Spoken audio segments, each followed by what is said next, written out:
Chris, Peter. thank you for meeting me. My pleasure. Thank you for finding time.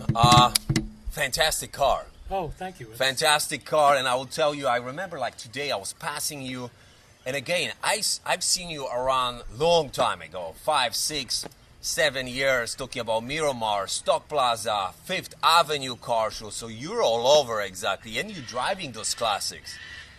What they're calling you, I hear that they're calling you Cadillac Chris. That's right. And that's what we have behind. That's my bucket list Cadillac. I'd wanted one of these for many years, and I found one a few years ago and grabbed it. It's a 1941 Series 62. First year for automatic transmission, so it's got the automatic in it. That was very rare back in the early 40s. This is a pre-war car. Flat engine. Flathead V8, 346. Yes. The car's been totally restored. It's an older restoration, about 20 years ago. Wow. And looks like a new straight from factory. That's an original Cadillac color called Cimarron Green. And I liked it because you don't see many in that color.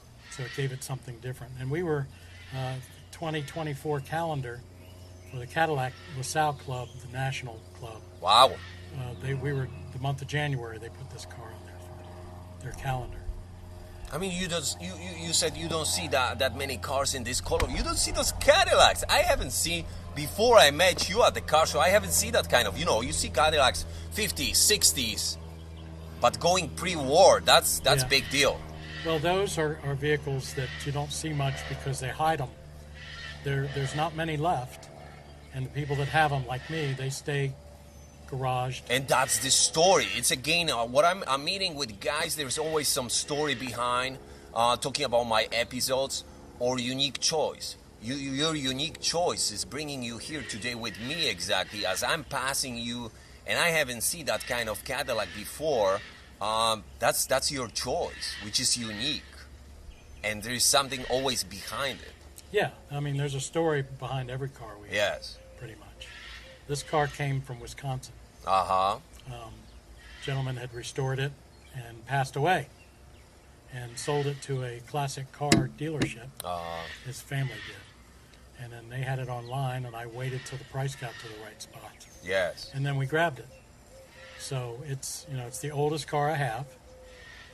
We've got 8 Cadillacs. Wow.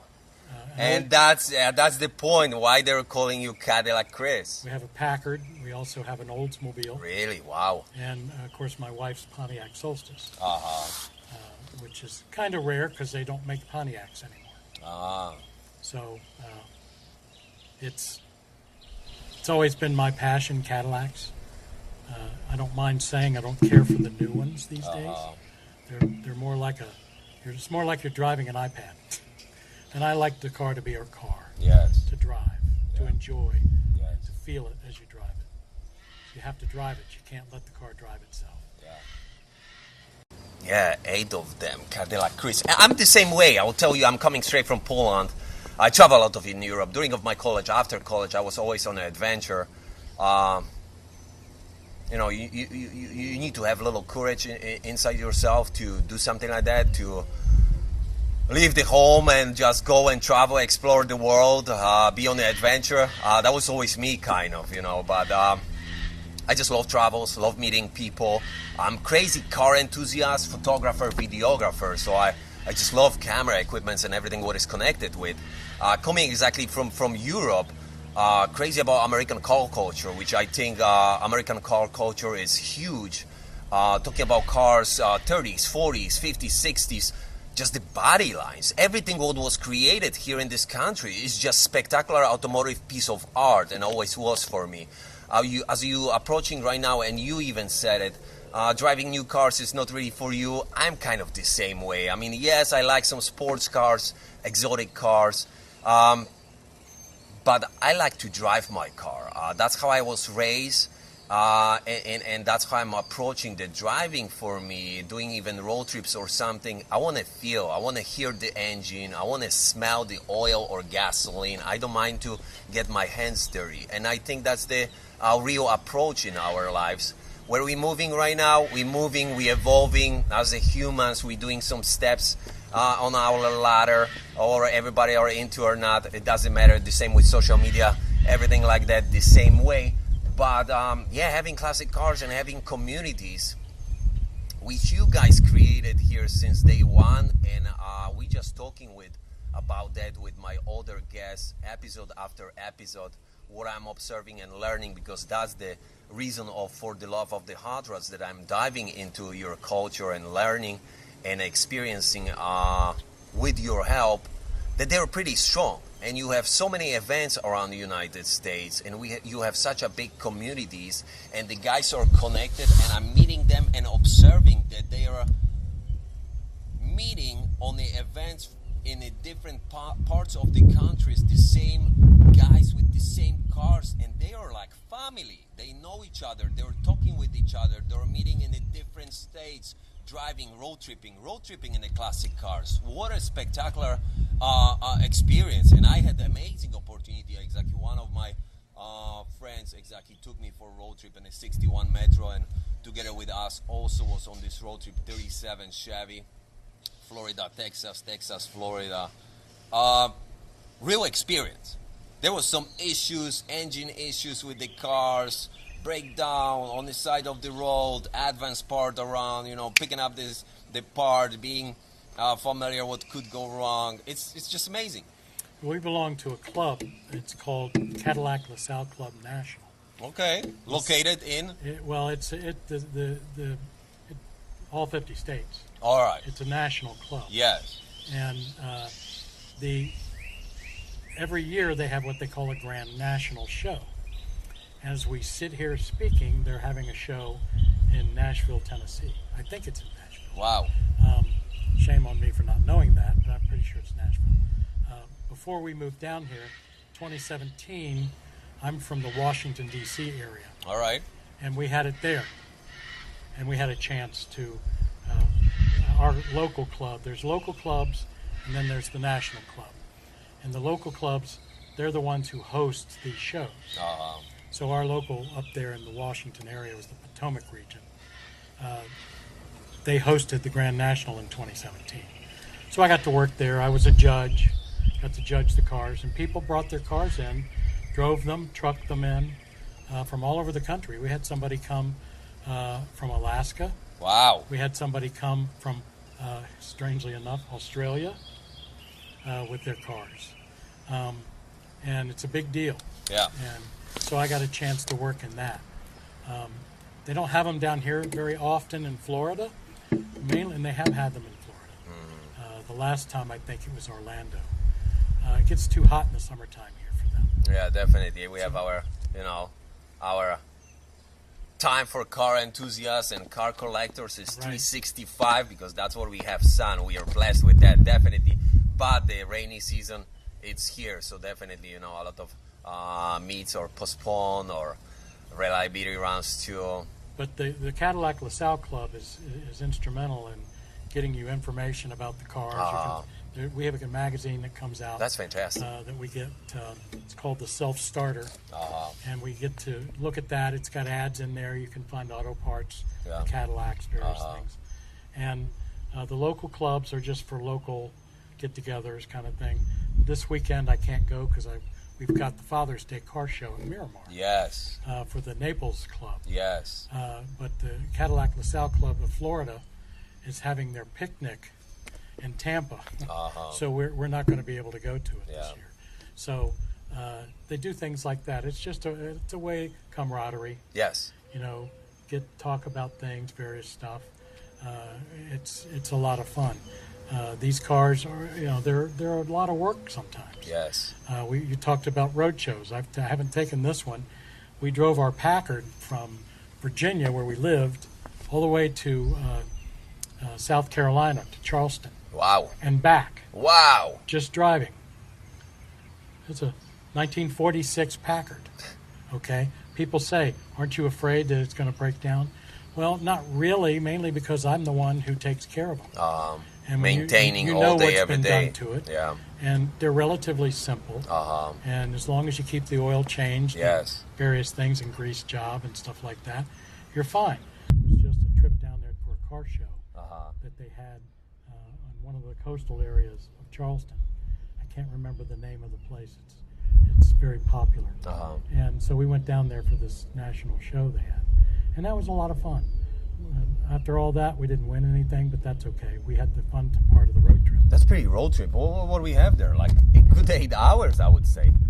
It took most of the day. Yeah. Because we couldn't drive 90 miles an hour like everybody else does. Yeah, you just We cruising. were driving 50, 60 miles an hour on back roads. Yes. So we didn't get on the interstate. Because unfortunately, when you drive these old cars on the interstate, you can't do 70 and 80 and 90 miles an hour. There's no reason also. And the other drivers get irritated with you. So, yeah, but you have classic cars ready to enjoy the country roads and everything what is connected with that. Yeah. So that's the... And being that this is a Cadillac, you would think it would have all the bells and whistles, but for the time it does. It did, yeah. No power steering in those days. Yeah. No power brakes in those days. Yeah, I mean, we're talking 41. And no power windows. And this one is an automatic, which was something brand new that year. After the war, they started doing things like they had power windows they added to the cars. And then late 40s, they started adding power steering. Then into the 50s, you had power steering. My 50s Cadillac, you can drive it with your little finger. It's got power brakes that'll send you through the windshield if you're not careful. So this one here, you got to push on the brake pedal. You have to really, what I call Armstrong power steering it, the car. So, and as you're moving, it's okay. It's when you're parked that's tough. And so it's not so hard in the garage because it's a painted floor, but out here, it's tough to turn it when you're not moving. So it's a different experience than you can have today. And of course, it doesn't drive itself. You can't tell it to park. Yeah. You can't tell the computer because there are no computers. No check engine lights, none of that stuff. So it's great. You got to be careful the kind of gas you put in it. Today's gas is not good for them. It's unleaded, but I get the ethanol-free gas. All right. And it costs more than premium. Oh, that's interesting. But I put this car, if you don't do it, you end up with vapor lock. Because ethanol is basically water. Okay. Corn squeezins and water. And it causes a vapor in the carburetor bowl. Wow. And it vaporizes, and the car won't run on vapor. It has to have liquid fuel. Then you have to stop. The engine cuts out. You got to sit. It takes about 20 or 30 minutes for it to cool down so you can start it again. Okay. Wow. So not a good thing. That's why we had all that stuff under the hood to keep the exhaust heat off of the carburetor. It helps. It helps. Doesn't totally get rid of it, but it helps. But that's the knowledge. That's the knowledge again, which you're getting over the years ownership, and not just one, but few of them. Meaning that you kind of becoming our, as we have a pretty nice car community here in our little town. You becoming specialist. Oh. You kind of becoming specialist because you have so many Cadillacs. Calling you Cadillac Chris, and you cruising to any car shows. You have the knowledge. Well, my wife and I were just talking the other night. We are members of the great generation, they say, as baby boomers. Yes. And we're all dying off as we get older and older and older. We're about midway. Baby boomers are all in the late mid-40s on. So as we get older, our experiences are dying off with us. And I'm hoping that some of the younger generation tries to take in some of the stuff that we learned as we were growing up. Yes. All that I know about these cars, I learned as a young man, as a kid with my dad. Yes. So it was something that, I'm willing to pass on to anybody that wants to know it. I'm not a professional mechanic, but I know enough to service the car. Yeah. And, to change oil and change a tire and things like that. Certain things I have to have a real guy do. Yeah. Yeah, and it's nice that you're mentioning something like that, because that's exactly, the entire idea behind my project, to share definitely this here cars and people with the cars and passion and builders and an entire story with European car culture and car enthusiasts, definitely Poland, Germany, Scandinavia, Sweden. I'm meeting so many guys talking about social media and everything else, or I knew many of them before I came here, and also pass this to anyone here. I learned the English to this point that I can speak pretty fluent, which allows me exactly to meet and chat with all of you. But definitely, I think there is strong opportunity and need to pass your knowledge and your expertise and pass the torch to next generation. Talking about, teenagers, 18, 19, whatever, they were getting their first car or college. And I see this. There are some, of course, smaller groups, but I see those classic Mustangs or any other Camaros driving and with some younger guys, which is nice. Yeah, it's important. My boys, I have 3 boys. Nice. They're grown now. Congrats. My youngest is 30. And he gets down with his gramps and changes his oil. Nice. Himself. Yeah. He learned to do that with me. Mm-hmm. So it's something that is easily taught. It's not difficult to change oil. Yeah. You drain out the oil. Yeah, plus it's just first step with everything else, Yeah, and so it's something that can easily be learned. And how I told you before, me experienced the classic car road trip, 1,300 miles one way, and we had some issues there, and I was observing and learning what could go wrong, what they had exactly in the trunk, which part they didn't have and they need to buy, how long took them, and how they approached. And the problem is, I think the hobby in time will probably die off because there won't be any more classic cars. These modern cars, they won't last. Won't last, that's what I'm... And there's nothing classic about them. They don't have any style. Those lines, yes. They don't have anything they all look the same.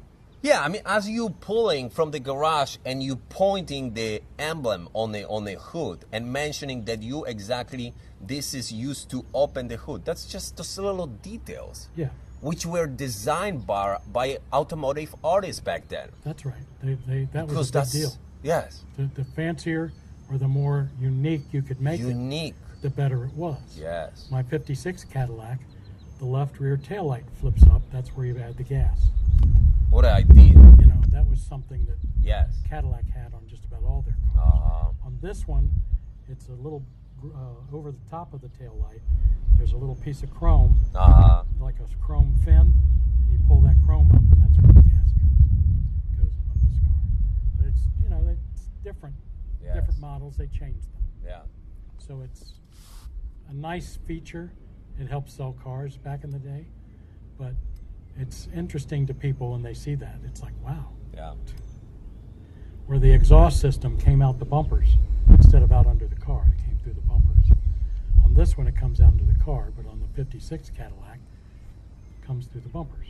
Yeah, they were surprised to see this, and they were surprised that it was made back then, and right now we are not really creating any that kind of uniqueness. In the 50s and early 60s, the styling became very outrageous. It was a big battle to see who could get the bigger fins, fancier chrome. Which car had the most chrome? I think it was a 58 Buick had all the most chrome, even more than a Cadillac. So it's interesting how they did things. Yeah. Today, everybody copies everyone else. Sometimes it's hard to tell a Toyota from a Honda, from a Ford. They're all similar. Yeah. And it to me, that's just the way I grew up. Yes. What you drive says something about you. Yeah, so you're cruising exactly. Let's talk about car community here, because we have pretty good one here. I think I met so many guys. All of you have really different taste and selection of cars. And we're doing pretty good. We have some nice car shows. One of them it's Miramar. That's what I've seen you so many times exactly. First Sunday of the month. I think one of the big one, talking about classic cars. Yeah, that club, Naples Cool Cruisers, I joined it when we first moved here because I was looking to meet other drivers. Yes. It was not a car-specific club, like the Cadillac Club. Okay. We belong to the state Cadillac Club. But the problem is, most all their stuff is in Tampa. So to go to anything there, we got to go to Tampa. It wasn't that way back in the D.C. area. It was closer. Anyway, we go to the Cars and Coffee once a week. Okay. They have. And then we have those shows like Miramar. They do special shows where we get paid to raise money for charity by a lot of the retirement homes. Have us come in and bring 20, 30 cars. That's nice. For the resident to come out and look at and reminisce what they used to have. So we do a lot of those too. But it's nice to be part of the car clubs because you get to do that. Back in Virginia, we belonged to the Old Dominion Packard Club, and they used to do road rallies all the time with their Packards. They don't do that down here. The Packard Club here is almost non-existent. Most of the members have passed away, and there's just not much going on with it. Cadillac Club a little more, but it's just too far. So we kind of stick with cool cruisers. Yes. And it's all kinds of. It doesn't have to be old.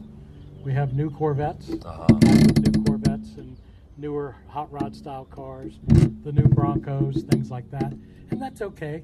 The way I see it, if it makes you happy, and it makes you feel good to have it, and to drive it, and to show it, good for you.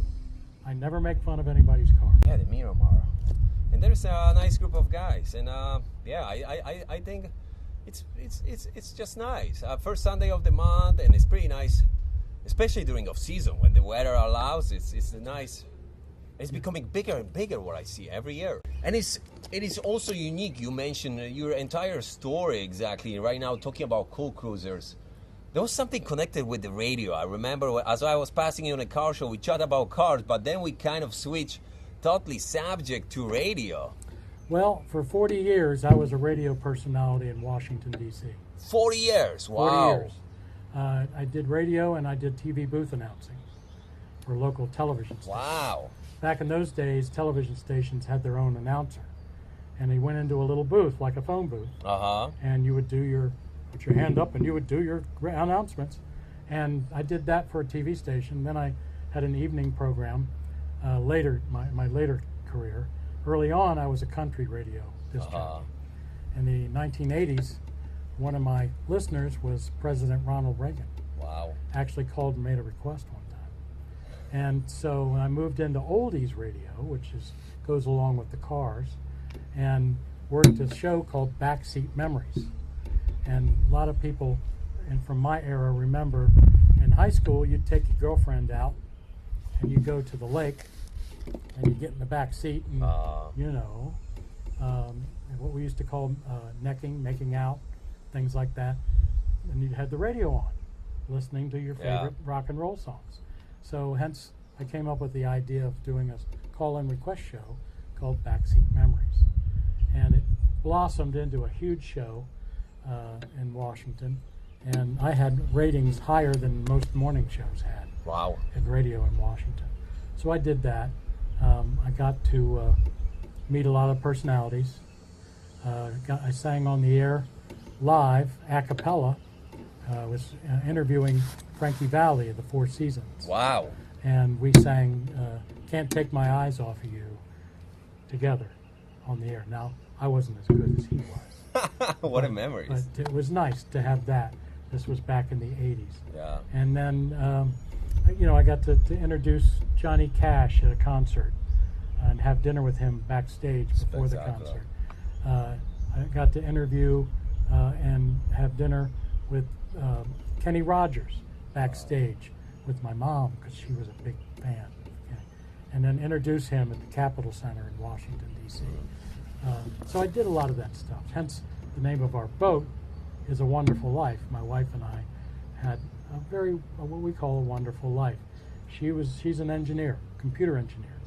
She designed systems for Navy ships. Wow. She worked for a company called Northrop Grumman.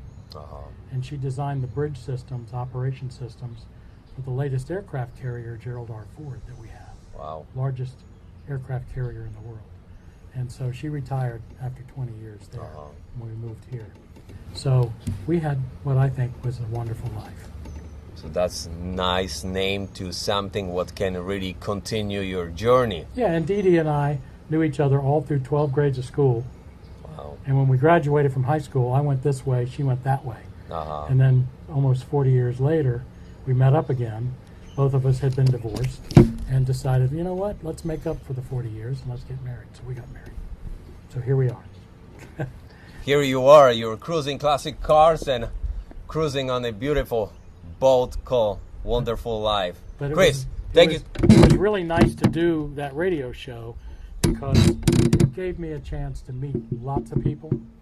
And I ended my program every night with the same line. Yes. And became very, very well known for it. I want to hear this one. In fact, first time I met Mike Love of the Beach Boys, he said, "Hey, you're that nice to know so many nice people." I said, "That's me." He says, "Oh, everybody knows you." Is it a signature which you have on He your signed- Oldsmobile? He signed the dashboard of the Oldsmobile. I just passed you, I remember, Yeah, yes. yeah. So I ended the show every night. I played a parting song, but I always would say, "Hey, everybody, thanks for listening. It's nice to know so many nice people." There won't be a better way to end up this. Thank you so much, Chris, once again for your time. My Let's pleasure. take a ride in this beautiful Cadillac. Okay. Here. In a 1941 Cadillac.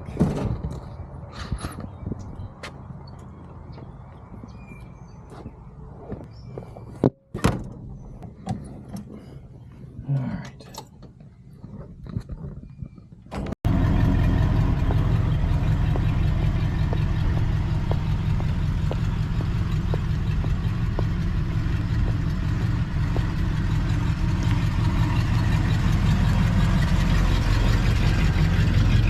Yeah, how you said before, no power steering here, huh? That's right.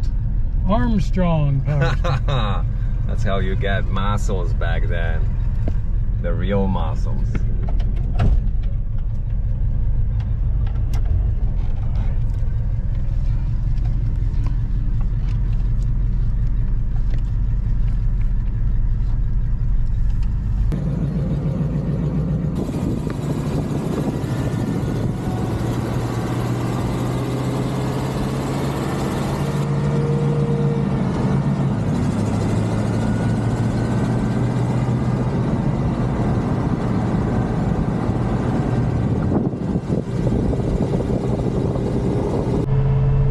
They called this hydromatic drive.